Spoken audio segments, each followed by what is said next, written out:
South Indian special రసం. రసమ్స్‌లో చాలా రకాలుంటాయి. నేను ఈరోజు బెండి రసం చేయబోతున్నాను. It's going to be a yummiest recipe. Please do try. ముందుగా కడాయి పెట్టుకొని అందులో ఆయిల్ 3 టేబుల్ స్పూన్స్ పోసుకుంటున్నాను నేను. ఆవాలు, జీలకర్ర, పచ్చిమిర్చి ఫ్రై అయ్యాక ఆనియన్ వేసుకోవాలి. అది కూడా మంచిగా మిక్స్ చేసుకొని అల్లం వెల్లుల్లి పేస్ట్ 1 టీ స్పూన్ వేసుకొని మిక్స్ చేసుకోండి. తర్వాత గుప్పెడు కరివేపాకులు వేసుకోండి.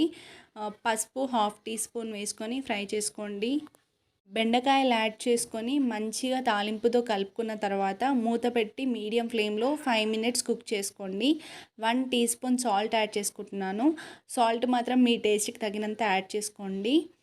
బెండకాయలు ఒక 50% కుక్ అయిన తర్వాత 1.5 స్పూన్ కారం యాడ్ చేస్తున్నాను. సాల్ట్ 1/2 టీ స్పూన్ యాడ్ చేశాను.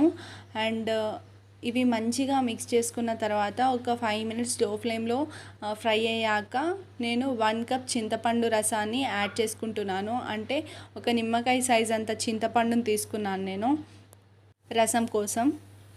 చింతపండు పులుసు వేసుకున్న తర్వాత తాలింపుతో మంచిగా మిక్స్ చేసుకొని 1 గ్లాస్ వాటర్ యాడ్ చేసుకున్నాను. కొత్తిమీర కూడా యాడ్ చేసుకొని మూత పెట్టుకొని ఒక 15 మినిట్స్ మంచిగా మరగనివ్వాలి రసంని. అప్పుడైతే మిగతా 15% కూడా బెండకాయలు కుక్ అవుతాయి.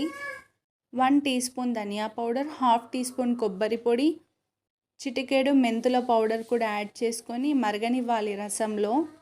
అప్పుడైతే వాటన్నింటి ఫ్లేవర్స్ కూడా మనకు రసంలో వస్తాయి. లాస్ట్లో కొత్తిమీరతో టచ్అప్ ఇచ్చిన తర్వాత ఒక 5 మినిట్స్ అలా మరిగించుకొని స్టవ్ ఆఫ్ చేసుకోవడమే. వేడి వేడి అన్నంలో రసం అలా వేసుకొని కలుపుకొని తింటే చాలా బాగుంటుంది టేస్ట్ అయితే.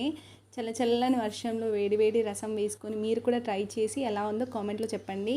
Sreeja, this is for you.